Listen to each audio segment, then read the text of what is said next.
Paul George, katapusan na sa Clippers? Walang extension ang ibinigay. 7'11" player, maswerte ang makakakuhang team nito. Samantalang Warriors, unti-unting naging solido sa West. Draymond, gusto yatang masuspendi. Ngunit bago ang lahat, kung gusto nyo ng matibay na basketball shoes, New Curry 11, mabibili lamang sa halagang $2,999. Click lamang ang link sa comment section or bisitahin lamang ang teffen.com for more high-quality shoes. Ang karaniwang opinyon sa paligid ng liga na si Steve Ballmer ay patuloy na pinanatili ang samahan habang ang Clippers ay patungo na sa isang bagong gusali sa susunod na season at ang mga league sources ay inaasahan na mangyayari iyon. Si Kawhi Leonard ay ganap ng pumirma ng 3-year contract na nagkakahalaga ng $149.7 million upang manatili. Si James Harden ay muling pipirma ngayong summer. Hindi siya maaaring mag-extend ngayon dahil sa haba sa kanyang deal at si Russell Westbrook ay may player option ngunit maaaring makipagkasundo ang mga panig kung siya ay mag-opt out. Ito ay nag-iwan kay Paul George na may $48.8 milyong player option para sa susunod na season at maaaring tutungo na maging isang free agent. Bagaman sinabi niya noon na ang kanyang goal ay makarating sa mga tuntunin sa isang extension sa Clippers at manatili sa Los Angeles, malakas at nananatiling may mga alingaw-ngaw ang mga tsismis ng interes ng Philadelphia. Samantalang ngayon, ang panig sa pagitan ni George at ng Clippers ay nananatiling magkahiwalay sa deal, ayon sa sabi ni ESPN's Brian Windhorst sa The Hoop Collective podcast. Ngunit ngayon ay 3 buwan na ang nakalipas, give or take, at walang kasunduan tungkol kay Paul George at ang salita sa NBA na sila ay magkahiwalay ngayon. Hindi naman parang sila'y may malaking problema. Sa tingin ko, naniniwala ang liga na si Paul George ay nais manatili bilang isang Clipper at may pag-aalala sa liga tungkol sa pagre-recruit kay Paul George, lalo na kung kinakailangan mong ibigay ang mga players para magbukas ng lugar. Ang aking impormadong spekulasyon na si Paul ay papayag na sa isang kasunduan sa Clippers. Maaaring hindi ito para sa full max, ngunit maaaring para ito sa mas higit kaysa sa inaalok ng Clippers. Si Leonard ay kumuha ng mas malaking pay cut sa merkado para manatili sa kanyang tahanan sa Clippers. Ang pagiging nasa Los Angeles ay napakahalaga para sa kanya. Napakahalaga rin ito para sa lahat ng core ng Clippers. Kami ay kumakatawan sa LA. Lahat kami ay lumaki sa paligid ng lungsod at ng lugar. Kami ay konektado rito at nais naming ipakita ito, sabi ni George sa NBC Sports noong All-Star Weekend. Ito ang basketball ng Los Angeles. Nararamdaman namin ang tunay na pagmamalaki sa pagpapakita nito. Ito rin ay isang negosyo at gusto ni George na bayaran ito. Walang duda na hinahanap niya ang isang max deal. Ang Clippers ay nahaharap sa isang massive tax bill na gustong medyo bumaba ang numero na iyon. Ito ay isang balancing act. Sinabi ng mga pinagmulan sa liga sa NBC Sports na pareho rin ang narinig ni Windhorst. Ayon sa paniniwala, inaasahan na siya ay muling pipirmahan ng kontrata sa Clippers. Ang tunay na interes ng 76ers ay gumagawa ng leverage. Walang tiyak hanggang ang kanyang lagda ay nasa isang kontrata.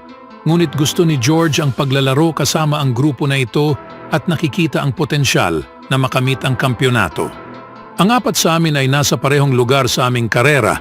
Nakikita namin ang mga bagay sa parehong paraan, sabi ni George sa NBC Sports tungkol sa Core 4 ng Clippers. Kami ay kumita na, nakakuha ng mga parangal at award. Ngayon ay nakatuon kami sa isang bagay, parehong bagay, na lahat kami ay nais lang manalo. Anong masasabi niyo mga kaibigan? Sa isang interesadong balita naman, ang sensational Nigerian na si Abiodun Adegoke ay muling nagpasiklab sa atensyon. Ang 7'11" phenomenon ay nagdunk sa NBA legend na si Shaquille O'Neal at ang video ay nakakuha ng halos 5 million views sa Instagram. Kaya ang natural na tanong ay kung maaaring makagawa ng marka si Adegoke, na kilala rin bilang Big Naija, na makapasok sa NBA. Si Adegoke ay nakakuha na ng pansin noong March 2021 nang ipakita ni O'Neal ang footage sa kanyang pag-dunk habang parehong nakaapak ang mga paa sa sahig. Gayunpaman, ang pinakamahalagang katotohanan na ang Nigerian player ay hanggang ngayon ay isa pa ring amateur player. Nag-aral siya sa Segun Odegbami International College and Sports Academy sa Wasinmi, Nigeria. At pagkatapos ay naglaro sa MPAC Elite Youth League sa Dubai.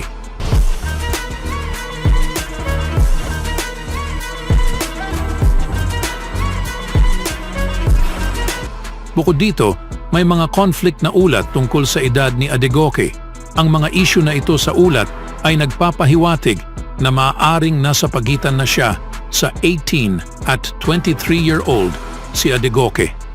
Noong 2021, sinabi ni Adegoke mismo na siya ay isang teenager pa lamang. Dahil sa kakulangan ng ebidensya tungkol sa kanyang edad at ang katotohanang walang matibay na pinagmulan si Adegoke sa larangan ng basketball para sa NBA, napakahirap na makita siyang maglalaro sa pinakamahusay na liga sa mundo sa kabila sa kanyang kahangahangang katawan.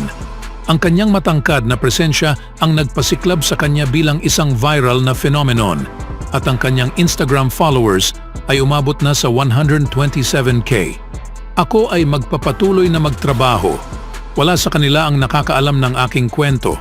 Wala sa kanila ang nakakaalam kung saan ako nanggaling o kung ano ang kinailangan para makarating ako dito. Kasama ko ang aking mga tao. Ang oras ang magsasabi. Isinulat ni Adegoke sa isa sa kanyang mga post sa Instagram.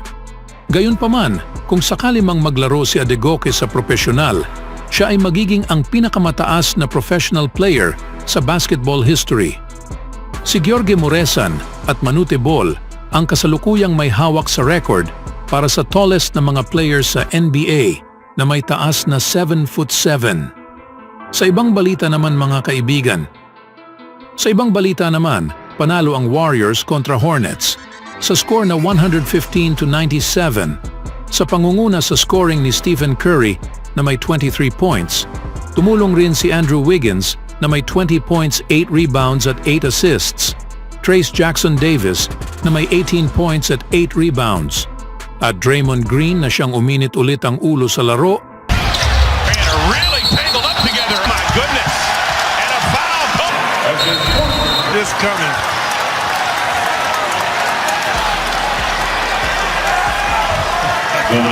Finally. Wow. Uh-oh, here we go. Oh yeah, look at the right leg there. Siya ay nakapagtapos ng 8 points, 8 rebounds at 4 assists. Samantalang sa Hornets, si Miles Bridges ang nanguna sa scoring na may 22 points. Always do it on my own, so I gotta get through it. And the only thing I know is to love what I'm doing. Never give up, never slow, till I finally prove it. Never listen to the no's, I just wanna keep moving. Keep my head up when I act, head up, that's a fact. Never looking back, I'ma keep myself on track.